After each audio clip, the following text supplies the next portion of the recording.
vous êtes à l'Archevêché de Québec, sur les bords du fleuve Saint-Laurent. Ici, on est dans le grand salon. Et juste derrière moi, vous avez la peinture du premier évêque de Québec, maintenant Saint François de Laval, et mes 24 prédécesseurs qui ornent les tableaux qui ornent les murs de cette salle. C'est une salle d'accueil, salle aussi de réunion.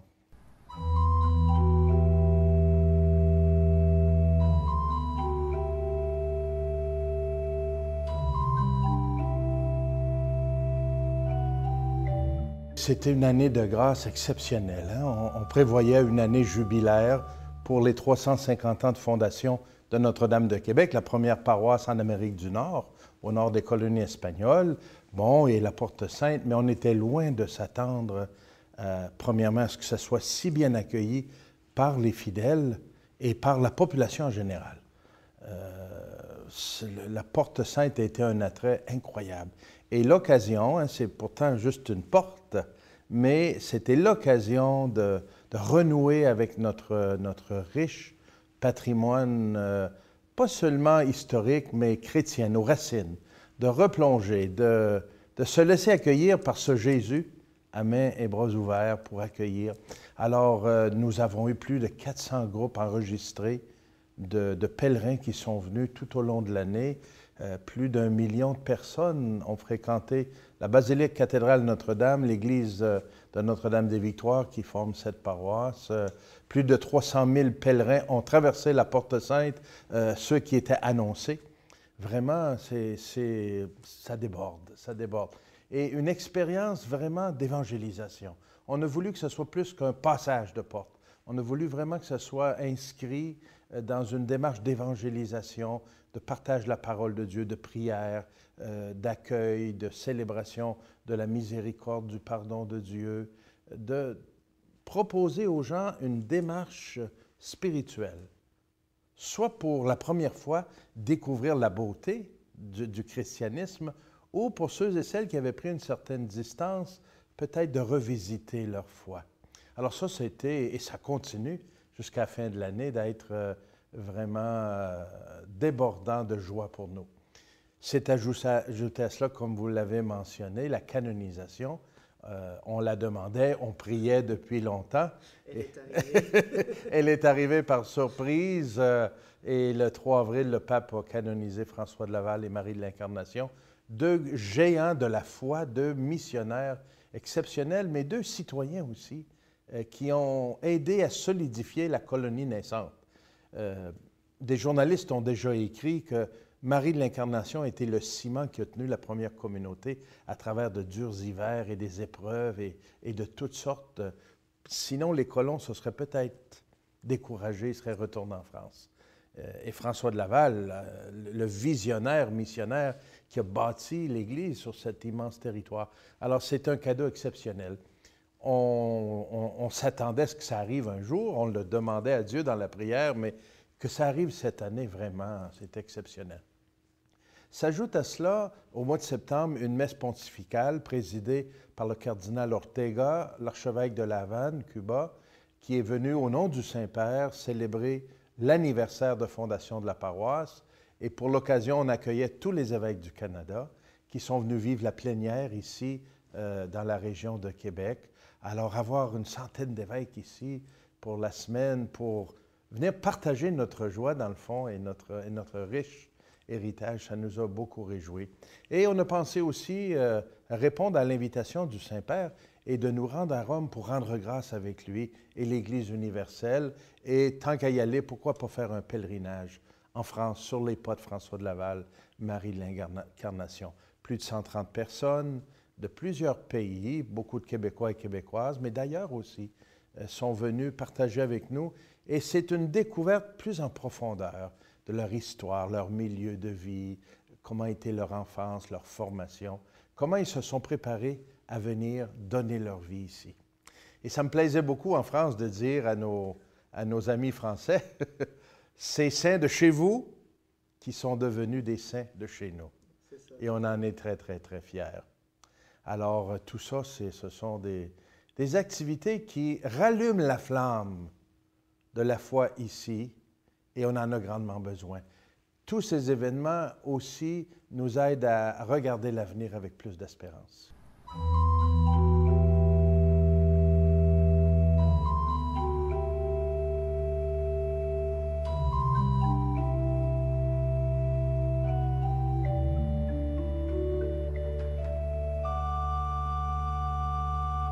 Ce qu'on est en train de travailler depuis déjà plusieurs décennies, une conversion pastorale, une ouverture plus missionnaire, une nouvelle évangélisation. Ce qu'on vient de vivre cette année est venu nous confirmer que c'est la bonne direction. Nous devons non seulement entretenir la foi de ceux et celles qui sont là, ça demeure bien sûr la mission de l'Église, mais nous devons investir beaucoup d'énergie, de ressources, de temps pour évangéliser, annoncer cette bonne nouvelle à des frères et sœurs qui ne l'ont jamais entendue. Québec est de plus en plus un pays de mission. Les dernières générations ont pris une grande distance de l'Église ou l'Église a pris une grande distance de ces générations. De toute façon, on ne se rencontre pas assez. Et ce qu'on a vécu avec le jubilé de Notre-Dame et les deux saints, deux grands missionnaires, nous dit, voilà, vous devez faire comme eux. En fait, on retourne à nos origines. Ce pays, à l'origine, était vaste. Il l'est encore très vaste et avait un grand besoin d'annonce de l'Évangile, de bâtir des communautés chrétiennes, et on en est là, à rebâtir nos communautés chrétiennes. Alors, je dirais que ce qu'on vient de vivre nous donne un élan. Et le pape a de la suite dans les idées, vous savez. Il n'a pas canonisé François de Laval et Marie de l'Incarnation par hasard comme ça, à ce temps-ci de notre histoire. Il nous a dit, je vous donne ces deux modèles d'évangélisation missionnaire, de la première évangélisation, pour qu'ils vous servent aujourd'hui dans la nouvelle évangélisation. Inspirez-vous de François de Laval et Marie de l'Incarnation. Vous y trouverez un zèle, un courage, un don de soi dont vous avez besoin pour aujourd'hui. Au mois de mai cette année, nous avons vécu ici à Québec la montée jeunesse. La montée jeunesse 2014, c'est à Québec que ça se passe.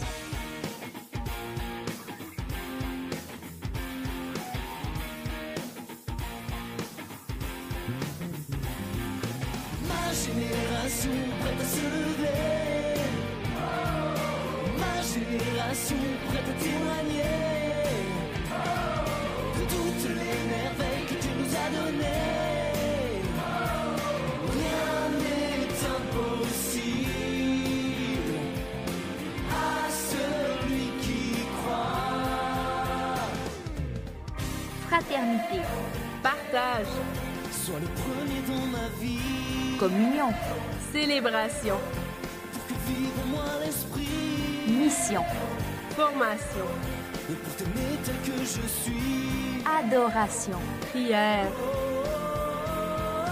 vitalité, espérance, diversité, animation, engagement.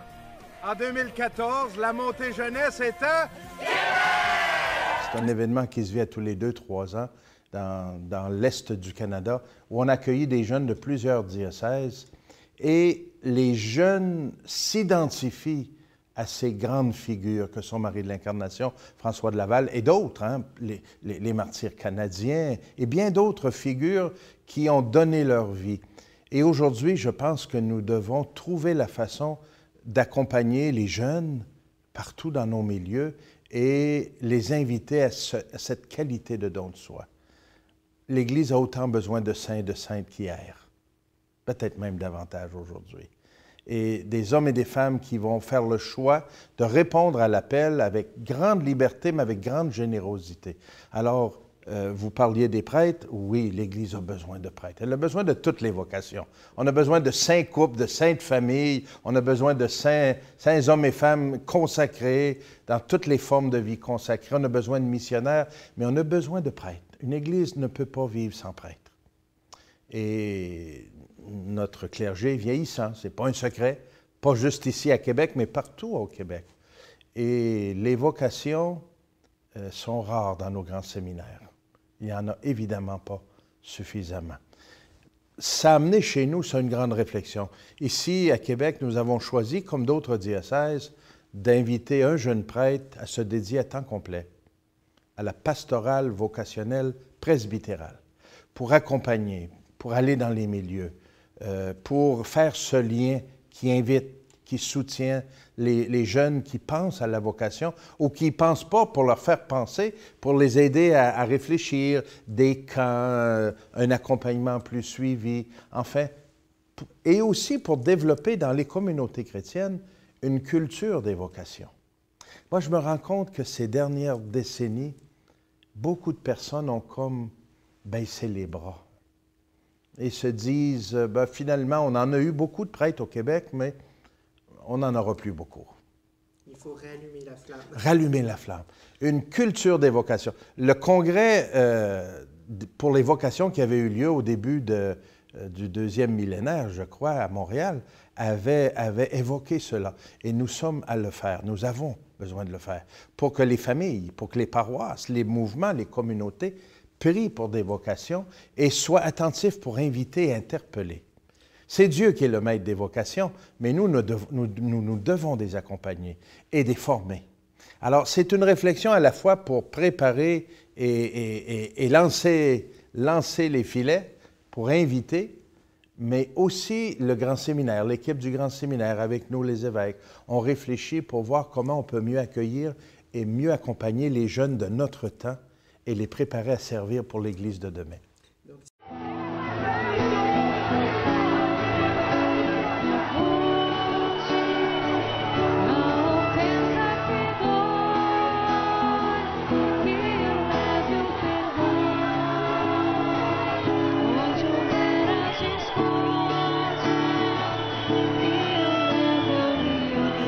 Nous avons un pape qui ne cesse jamais de nous dire, au contraire, on l'entend presque au quotidien, sortez, sortez, allez aux périphéries, allez à la rencontre, ne restez pas renfermés dans les murs de notre Église, allez à la rencontre, allez, dialogue, interpellez, proclamez l'Évangile, faites route avec. Alors c'est là qu'on va les rencontrer, les jeunes. Hein?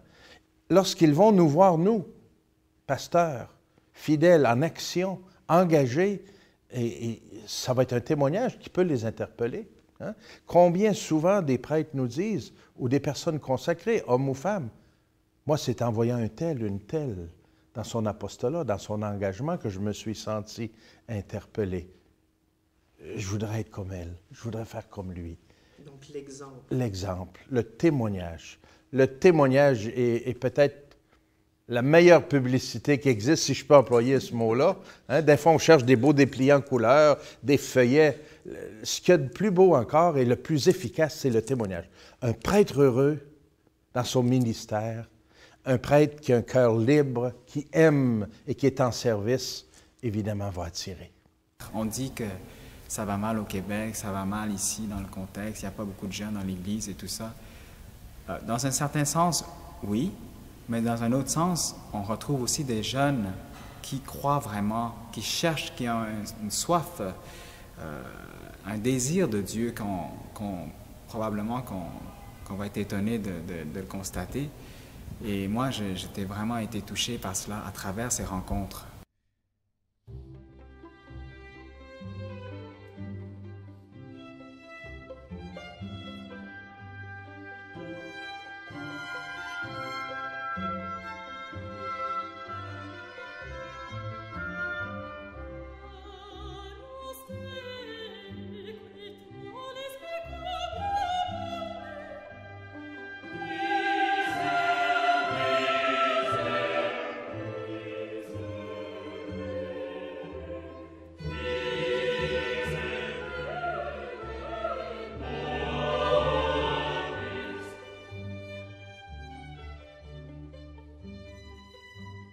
On est en train actuellement de travailler très, très intensément avec nos équipes pastorales dans tous les milieux pour que chaque communauté locale, on a des petites communautés, vous savez, qui ont 40, 100 personnes, d'autres qui ont 200, 300 personnes, d'autres qui en ont quelques milliers, mais que chaque communauté locale soit vivante, vive et célèbre sa foi, prie ensemble, ait une réelle vie fraternelle, soit ouverte sur le monde, sur son monde.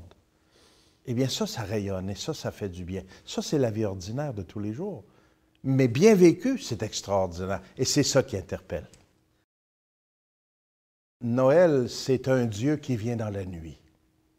Noël, c'est Jésus qui entre et qui vient au monde en pleine nuit, et il vient au monde dans la nuit de l'humanité. Il vient parce que nous avons besoin de lui comme sauveur. Il vient dans la nuit parce qu'il est la lumière. Il vient dans un temps de souffrance et de détresse parce qu'il est la paix. Accueillons-le. Ouvrons grandes les portes de notre cœur. Ouvrons grandes les portes de nos familles, de nos maisons, de nos communautés chrétiennes, de notre vie, pour accueillir celui qui vient nous donner la vie en abondance. Celui qui vient nous ouvrir à une vie merveilleuse avec lui. Viens, Seigneur Jésus, nous chantons. Venez, divin Messie, nous chantons. Aube nouvelle, nous chantons tout au long de ce temps de l'Avent. Eh bien, rendu à Noël, célébrons dans la joie le Dieu qui vient, pas de façon superficielle pour passer au-dessus de nous. Il vient s'incarner, prendre chair et partager notre histoire. Il vient chez nous pour faire route avec nous, et c'est lui qui, avant de repartir, nous a dit « Et moi, je suis avec vous tous les jours jusqu'à la fin des temps. » Quelle promesse extraordinaire et quelle fidélité de la part de Dieu. C'est avec cette foi en la présence de Jésus ressuscité que nous faisons route et nous continuons de bâtir un monde meilleur. Que ce Noël, où de plus en plus on constate qu'on met des lumières à l'extérieur et qu'on décore, hein? Les magasins même et puis les rues commencent à être décorées au mois de novembre. Il me semble que de plus en plus, c'est tôt. Je déplore ça un petit peu parce que je me dis, il me semble qu'on pourrait attendre un peu plus pour commencer à célébrer Noël. Mais savez-vous, d'un autre côté, je me dis que c'est peut-être l'expression d'un peuple qui met autant de lumière à l'extérieur, qui est en train de dire à Dieu, on aurait tellement besoin de lumière à ce temps-ci de notre histoire. On a de plus en plus besoin de toi. Viens éclairer notre cœur, viens éclairer notre pays, viens éclairer notre monde pour qu'on puisse avancer sur des véritables chemins de liberté, de vérité et d'amour. Moi, je vous souhaite un joyeux Noël. Et si vous ouvrez votre cœur pour accueillir ce Jésus qui vient, ce Dieu qui vient faire route avec nous, votre Noël sera joyeux. Qu'il vous apporte la paix, qu'il vous apporte la lumière et qu'il mette beaucoup de joie dans votre cœur et aussi dans les personnes avec lesquelles vous célébrerez votre Noël. Joyeux Noël.